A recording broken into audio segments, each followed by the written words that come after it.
تسلیم کرتی ہے۔ آج ہمارے بیچ ایک ایسا مقرر و اسپیکر خطیب موجود ہے جس نے خطابت کی دنیا میں اپنے آپ کو کھپایا اور مٹایا تو ارباب علم و فن نے اس کے وجود کو تسلیم کر لیا۔ جی ہاں، ہزاروں کے مجمع کو سنجیدگی دینے والا خطیب، خوشنوا واعظ، اور جن کی میرے بھائیوں تقریر بالپذیر کو ہر کانفرنس کے اندر، ہر سیمینار کے اندر، ہر جلسے کے اندر، ہر اصلاح معاشرے کے اندر بڑی عقیدت کے ساتھ سنا اور پڑھا جاتا ہے، جن سے میرے مراد حضرت اقدس مولانا مفتی محمد حسن صاحب دامت برکاتہ العالیہ ہے۔ میں بڑے ہی ادب احترام کے ساتھ مفتی صاحب سے ملتمس ہوں کہ تشریف لائے، مسجد خطابت پر جلوہ فروزوں کر ہم سبھی کے قلوب کو جلا بخشے۔ ماشاءاللہ مودی نگر سے قاری محمد جیشان صاحب اور بہت سارے علماء کرام تشریف فرما ہو چکے ہیں۔ مولانا سرکار صاحب، اس کے بعد دعا ہو جائے گی میرے بھائیوں۔ آپ حضرات کا ہر اطمینان و سکون کا مظاہرہ کریں۔ شہنشاہ بلاغت چلے آئیے، شہنشاہ بلاغت چلے آئیے، تاجدار فصاحت چلے آئیے، لے کے گلزار طیبہ کی گل کی مہک مشک بار خطابت چلے آئیے۔ باشندگان موضع پشمیرہ والوں، ماشاءاللہ اطراف و اکناف سے بہت سارے لوگ تشریف فرما ہے، میں آپ کا خیر مقدم کرتا ہوں۔ مفتی صاحب ہمارے مہمان خاص ہیں، آپ بڑی عقیدت کے ساتھ سنجیدہ ماحول بناتے ہوئے انہیں سماعت کریں۔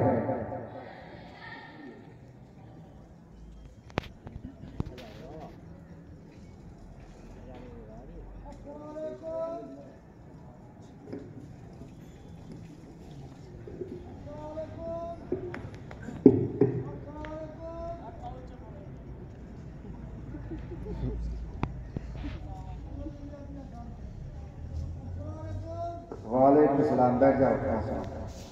جی الحمدللہ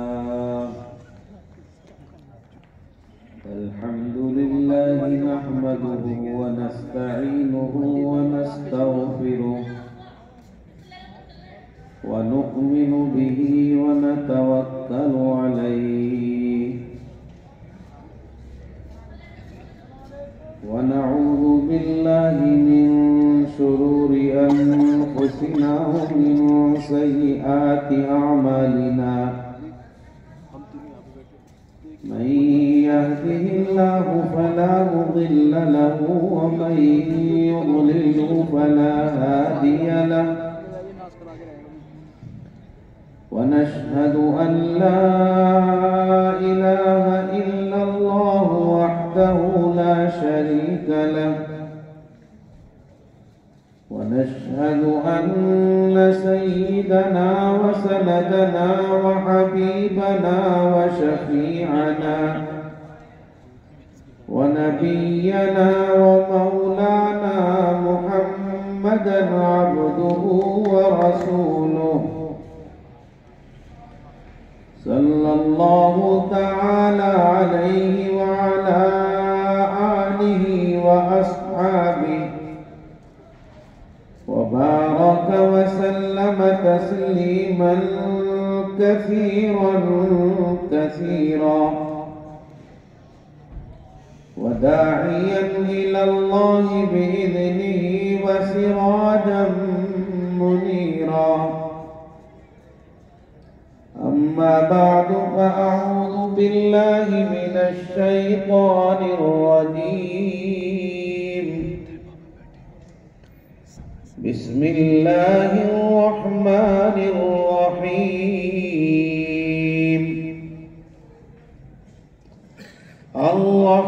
الرحمن علم القرآن خلق الإنسان علمه البيان صدق الله العظيم رب اشرح لي صدري ويسر لي أمري واحلل عقدة من لساني يفقهوا قولي رب زدني علما اللهم صل على سيدنا محمد وعلى آل سيدنا محمد وبارك وسلم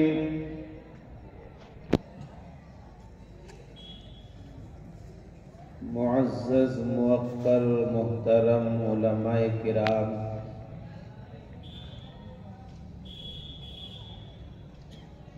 بزرگوں اور دینی بھائیوں،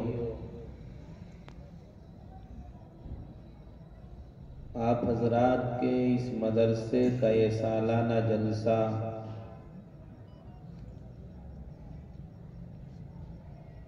جو ابھی تو اپنے ابتدائی مرحلے میں ہے، اس نشست کے اندر بھی دیگر علماء اور صلحاء کی زبانی دین کی باتیں آپ کو سننی ہیں، اور کل بھی اس اجلاس کی نشست منعقد ہوگی اور اس میں بھی علماء کو سننا ہے۔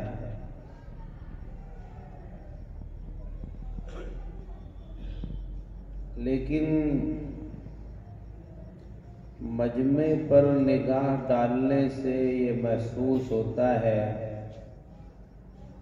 کہ شاید آنے سے پہلے آپ تھک چکے ہیں۔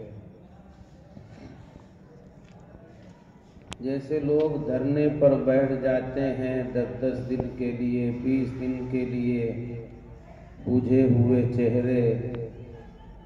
چہروں پر کوئی بشاشت نہیں، کوئی تازگی نہیں، یہی صورتحال آپ کی ہے۔ آپ حضرات دینی محفل، دینی بزم کے اندر تشریف فرما ہیں،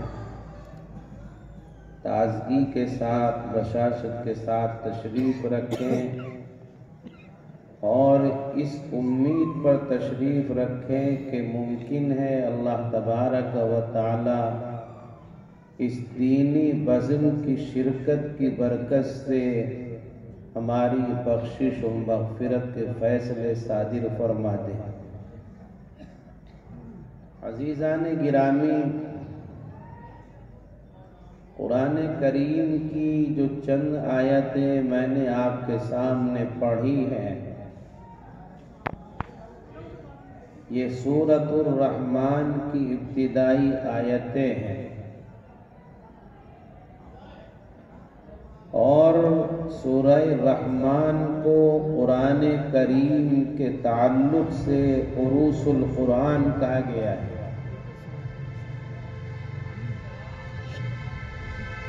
یہ سورت مکی ہے کہ مدنی؟ آقا مدنی علیہ السلام پر یہ آپ کی مکی زندگی میں اتری یا ہجرت کرنے کے بعد مدنی زندگی میں آپ پر یہ قرآن کی سورت اتری؟ اس سلسلے میں مفسرین کا اختلاف ہے۔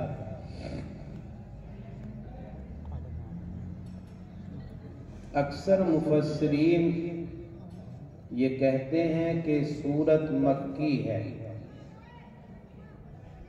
آقا مدنی علیہ السلام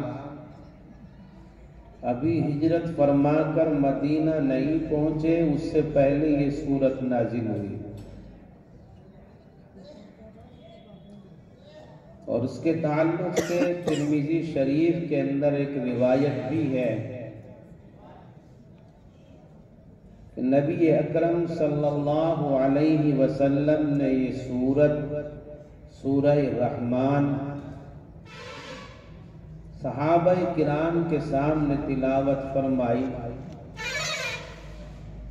صحابہ کرام نے اس سورت کو بڑی خاموشی کے ساتھ سنا اور سماعت کیا۔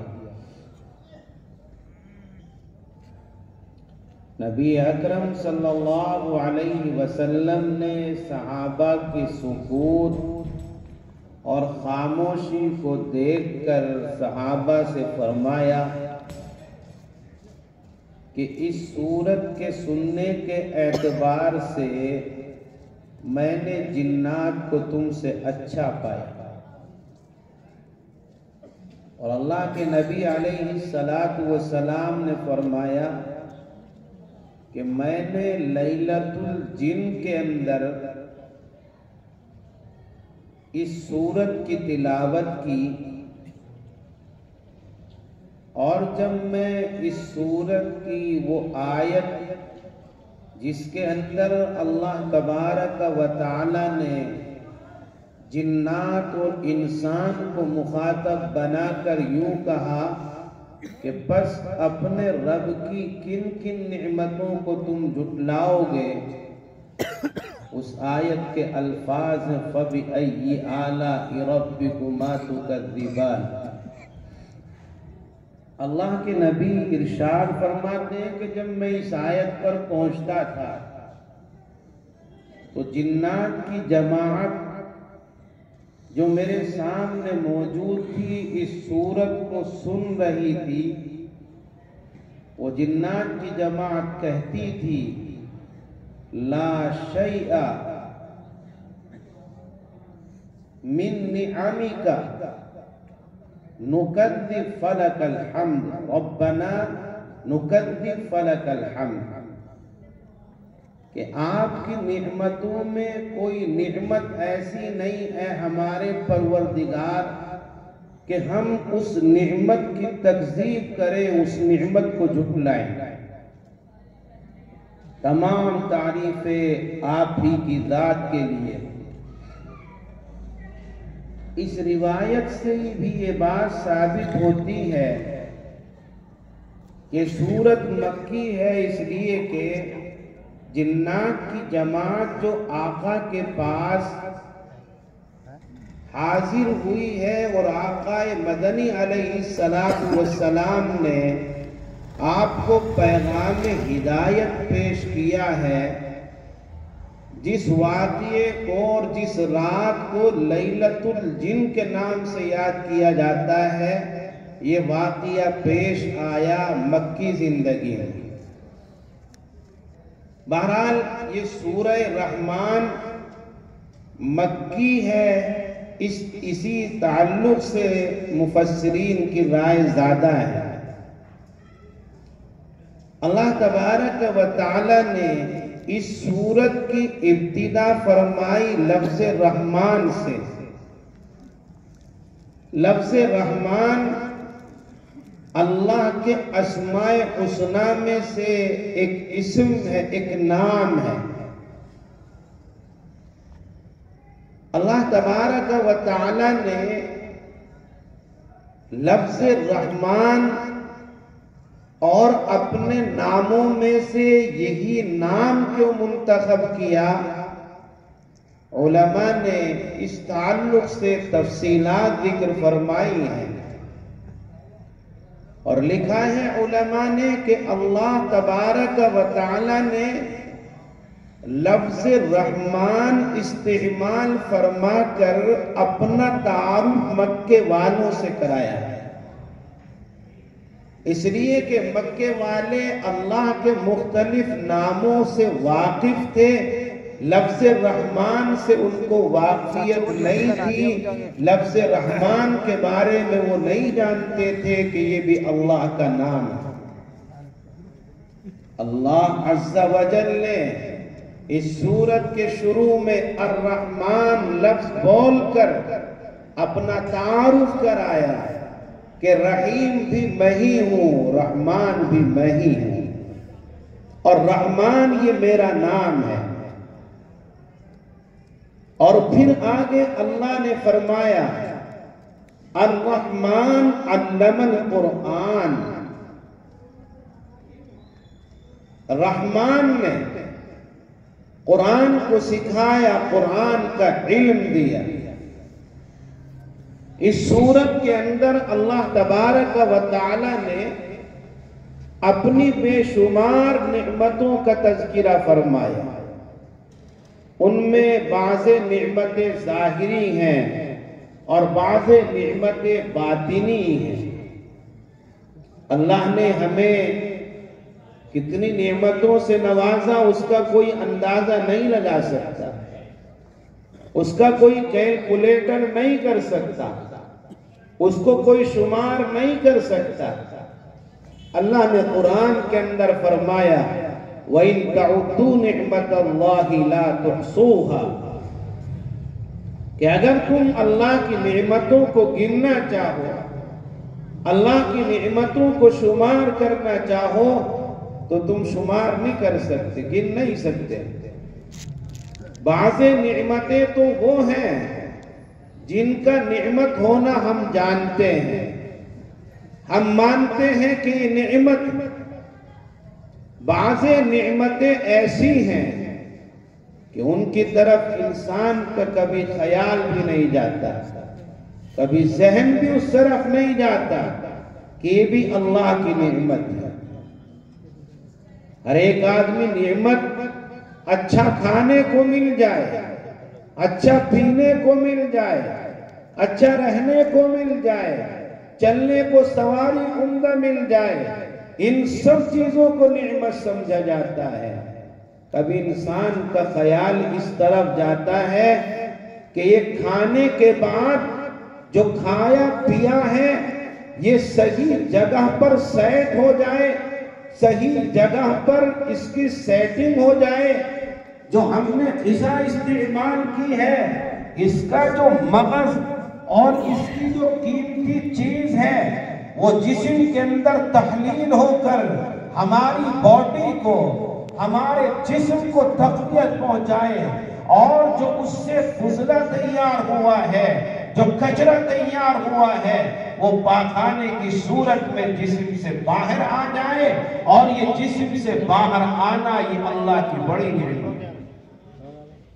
کبھی ہم اس کو نعمت نہیں سمجھتے۔ ہم نے مشروب استعمال کیا، ہم نے پینے کی چیز استعمال کی، اور اللہ تبارک و تعالی نے اس مشروب کے ذریعے جسم کو جو تقویت پہنچانی تھی، جسم کو جو طاقت پہنچانی تھی، اس مشروب سے طاقت پہنچائی، اور اس کے بعد میں جو اس کا حصہ فضلے کی صورت میں رہا وہ پیشاب کی شکل میں باہر آ جائے۔ یہ پیشاب کی شکل میں اس حصے کا باہر آنا یہ اللہ کی بڑی نعمت ہے۔ ہم کھانے کو نعمت سمجھتے ہیں، پیشاب کرنے کو کوئی نعمت نہیں سمجھتا، پاخانہ کرنے کو کوئی نعمت نہیں سمجھتا، حالانکہ یہ بھی اللہ کی نعمتیں ہیں۔ اور پوچھو ان نعمتوں کی قدر ان لوگوں سے جو کھاتے ہیں، پیشاب کا بن لگ جاتا ہے، پاخانہ نہیں ہوتا، پینے کے بعد جو مشروب اندر گیا وہ باہر نہیں نکلتا، غذا اندر گئی باہر نہیں نکلتی، پھر انہیں کتنی محنت اس کے لیے کرنی پڑتی ہے، بڑی بڑی فیس والے ڈاکٹروں کو دکھانا پڑتا ہے، مہنگی دوائیاں استعمال کرنی پڑتی ہے، اور آدمی یہ چاہتا ہے کہ چاہے میری ساری دولت چلی جائے لیکن یہ جو پریشانی لاحق ہوئی ہے یہ پریشانی ختم ہو جائے، پیشاب کا بن ٹوٹ جائے، اور یہ جو غذا فضلات کی صورت میں باہر نہیں ہو پا رہی ہے یہ سلسلہ ختم ہو جائے، اس کے لیے اپنی دولت لٹانے کے لیے تیار ہو جاتا ہے۔ معلوم ہوا کہ کھانا بھی نعمت ہے، اور ضرورت سے زائد چیزیں فضلات کی شکل میں باہر نکلیں یہ بھی اللہ کی بڑی نعمت ہے۔ بے شمار نعمتیں اللہ تبارک و تعالی نے ہمیں عطا فرمائی، لیکن ان میں سب سے بڑی نعمت تعلیم قرآن، تعلیم قرآن سب سے بڑی نعمت۔ اس کی وجہ یہ ہے کہ تعلیم قرآن، اور یہ قرآن یہ دنیا کی بھی ضرورت ہے اور یہ آخرت کی بھی ضرورت ہے۔ یہ قرآن دنیا کی بھی ضرورت اور آخرت کی بھی ضرورت، اس اعتبار سے سب سے عظیم اور سب سے بڑی اللہ کی نعمت یہ قرآن کریم۔ مگر آج ہم تعلیم قرآن کو اللہ کی نعمت نہیں سمجھتے، اللہ کا انعام نہیں سمجھتے۔ اللہ تبارک و تعالی نے سب سے بڑی نعمت کا تذکرہ فرمایا علم القرآن، اور آگے فرمایا خلق الانسان، انسان کو رحمان نے پیدا کیا۔ انسان کی تخلیق اللہ پاک نے فرمائی، تخلیق انسان یہ ظاہری نعمت اور تعلیم قرآن یہ باطنی نعمت، اور طبعی طور پر اگر تقدیم و تاخیر کو دیکھا جائے تو طبعی طور پر تخلیق انسان کا تذکرہ پہلے ہونا تھا، تعلیم قرآن کی نعمت کا تذکرہ بعد میں ہونا تھا، اس لیے کہ انسان کسی بھی نعمت سے لطف اندوز ہو، کسی بھی نعمت سے فیض اور فائدہ حاصل کرے، اسی وقت تو فائدہ حاصل کرے گا جبکہ انسان کا وجود ہوگا۔ تو وجود انسانی یہ طبعی طور پر مقدم ہونے کو چاہتی ہے، تقدم کے درجے پر فائز ہے، تو پہلے تخلیق انسان کا تذکرہ کرنا تھا۔ الرحمن خلق الانسان علم البیان، یہ ترتیب رکھنی تھی۔ الرحمن کے بعد میں خلق الانسان آنا تھا، اس کے بعد میں علم القرآن آنا تھا، پھر علمہ البیان آنا تھا، مگر اللہ تبارک و تعالی نے تخلیق انسانی سے پہلے تعلیم قرآن کی نعمت کو بیان کر کے اللہ پاک نے امت مسلمہ کو اور اپنے بندوں کو یہ پیغام پیش کیا کہ اصل نعمت تعلیم قرآن ہے، اور انسان کی تخلیق کا مقصد ہی تعلیم قرآن ہے۔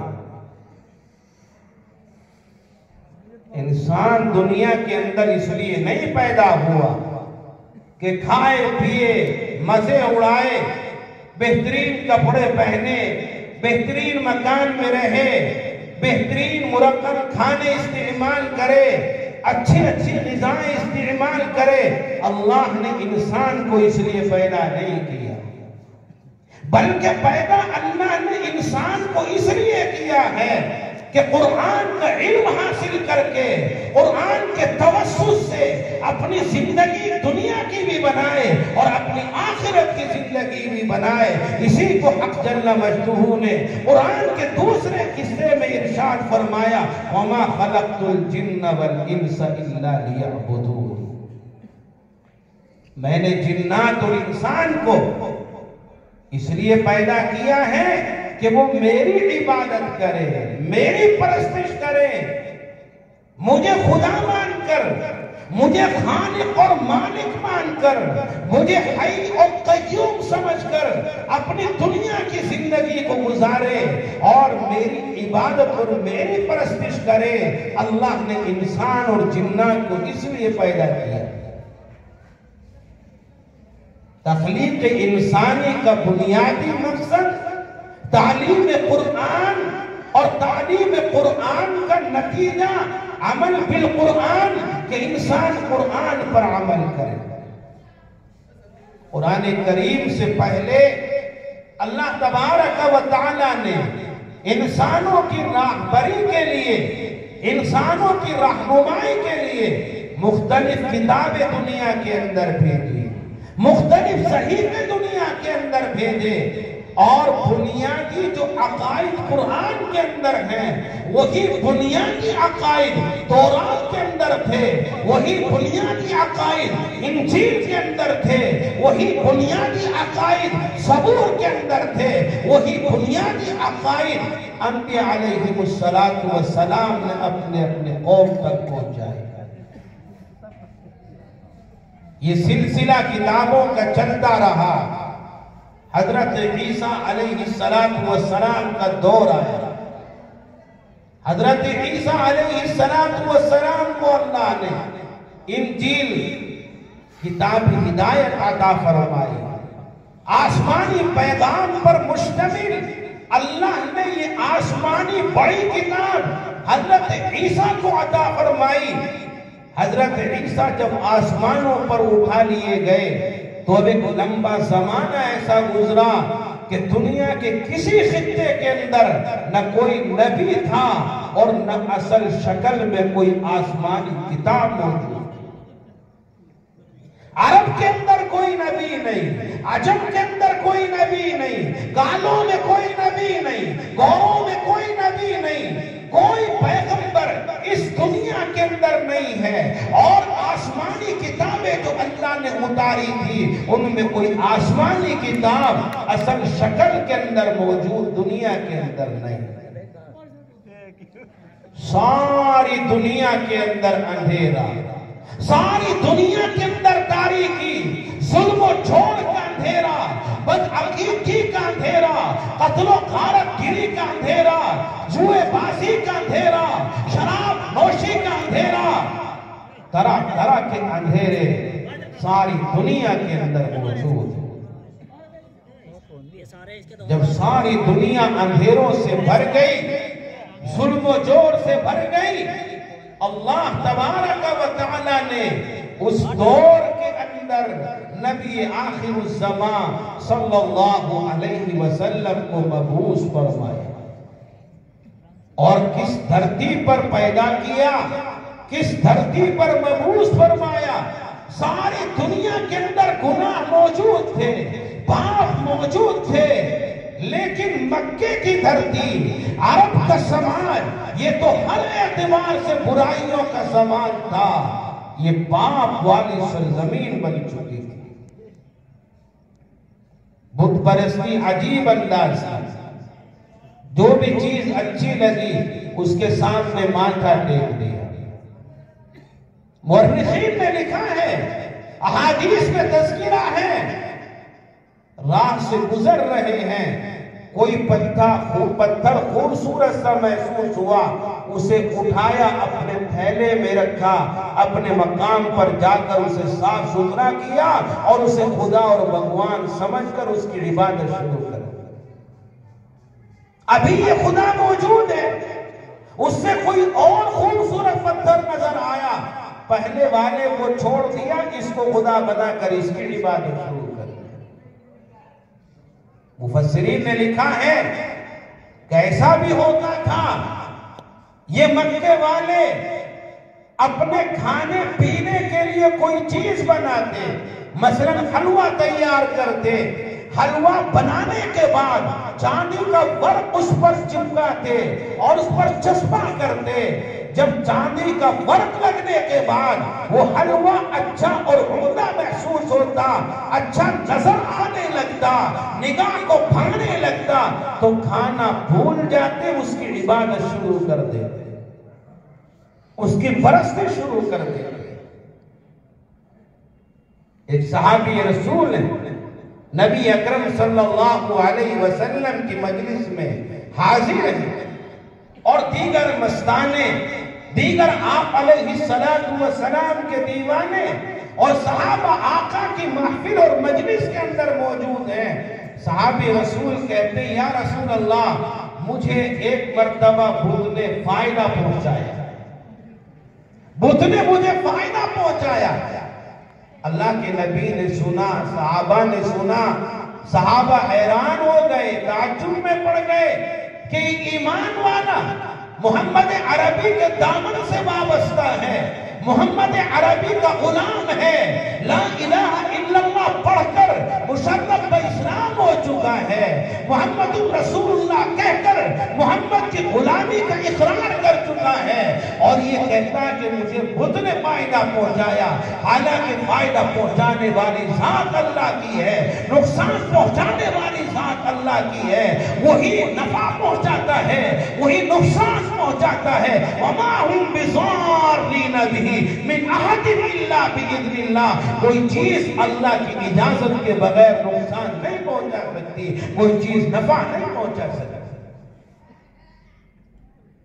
صحابہ کرام تعجب میں پڑے ہوئے ہیں، ابھی حیرانی کے اندر، تعجب کے اندر مبتلا تھے۔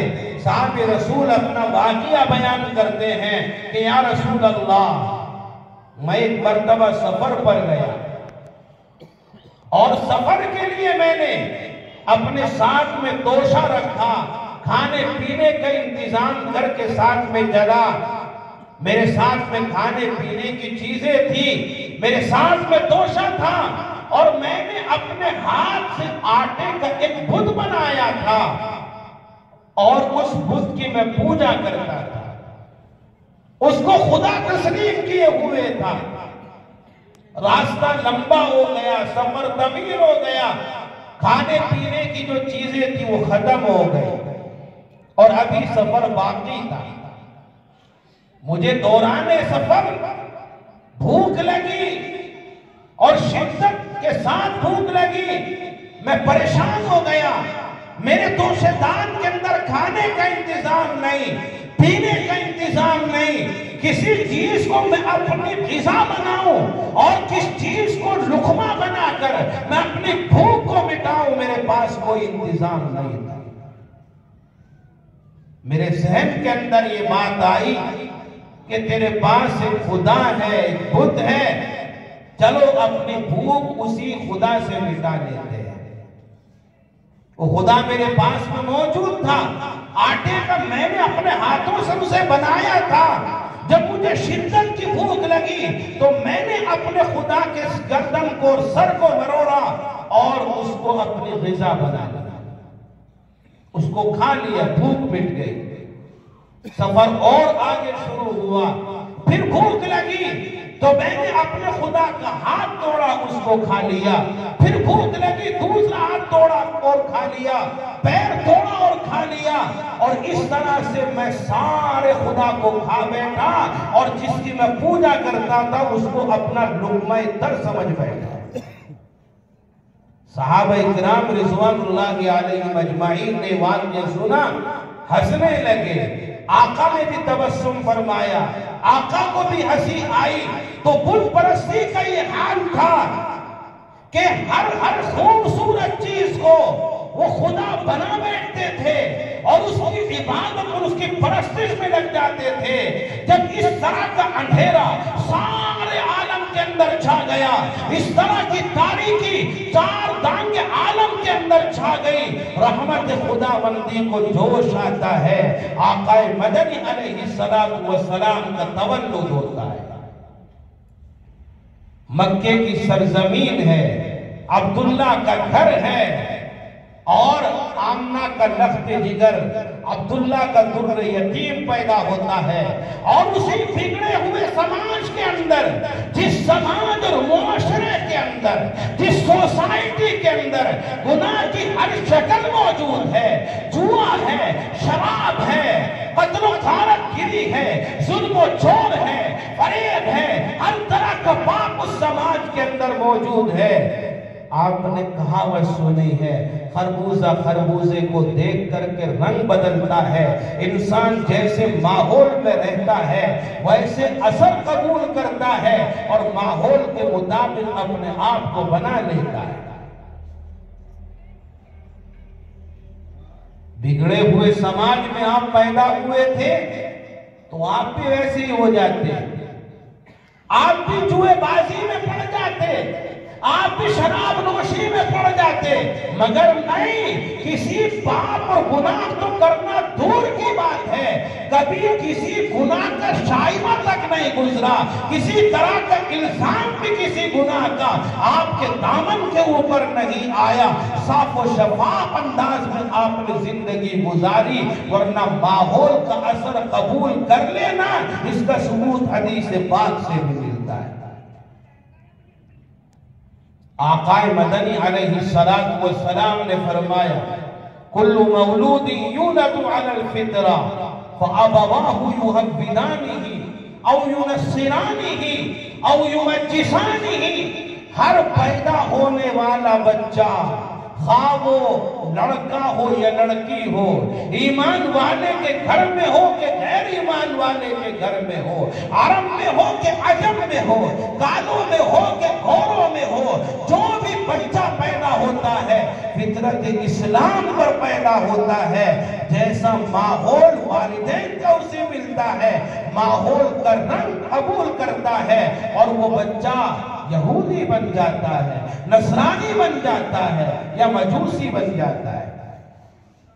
اللہ کے نبی فرماتے ہیں فَأَبَوَاهُ يُحَوِّدَانِهِ، ہر بچہ فطرت اسلام پر پیدا ہوتا ہے، بس اس کے ماں باپ اسے یہودی بنا دیتے ہیں یا نصرانی بنا دیتے ہیں یا مجوسی بنا دیتے ہیں۔ اس کا مطلب یہی ہے جیسا ماحول بچہ پاتا ہے اسی ماحول کے رنگ میں رنگ جاتا ہے۔ خربوزہ خربوزے کو دیکھ کر رنگ بدل دیتا ہے،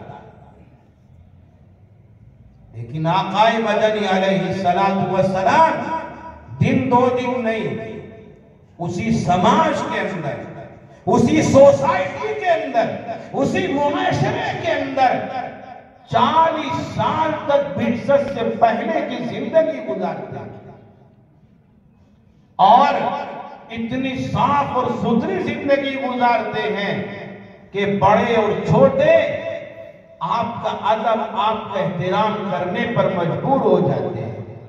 آپ کے تقدس کی قسمیں کھائی جاتی ہیں، آپ کی امانت داری کے چرچے کیے جاتے ہیں، آپ کی سچائی کے گویا کے لوگوں کی زبانوں پر جملے جاری ہوتے ہیں، اور آپ کا بعثت سے پہلے ہی نام پڑ جاتا ہے، محمد سچ بولنے والا ہے، محمد امانت دار ہے، امین اور صادق۔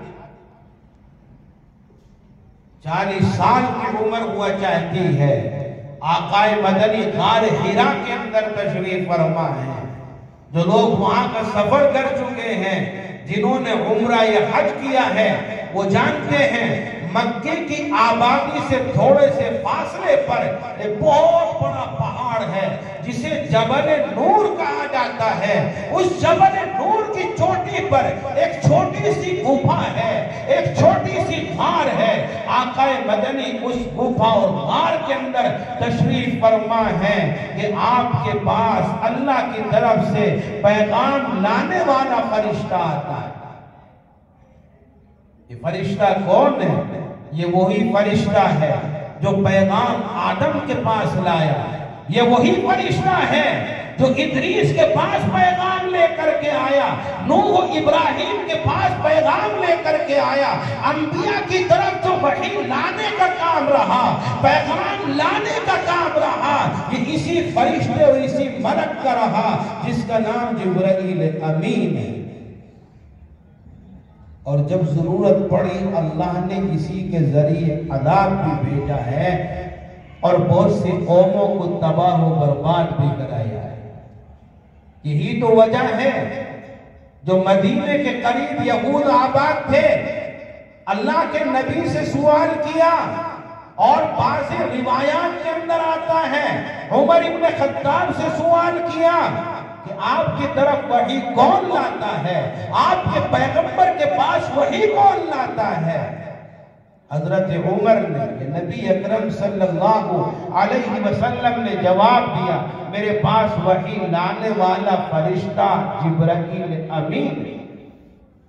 یہود کہنے لگے کہ اگر آپ کے پاس وحی جبرائیل لاتا ہے تو پھر تمہاری ہماری بات بننے والی نہیں، تمہاری ہماری دال نہیں کھائے گی۔ کیوں؟ اس لیے کہ اگر اس جبرائیل کی جگہ اسرافیل اور میکائیل یا اس کے علاوہ کوئی اور فرشتہ وحی لانے والا ہوتا تو ہم آپ کے اوپر ایمان لے آتے۔ یہ تو وہ فرشتہ ہے جس نے ہماری بہت سی بستیوں کو تباہ کیا ہے، بستیوں پر عذاب مسلط کیا ہے، اس لیے وہ نبی کو فرشتہ وحی لے کر کے آئے اور اس وحی پر ہم ایمان لے آئے، یہ نہیں ہو سکتا۔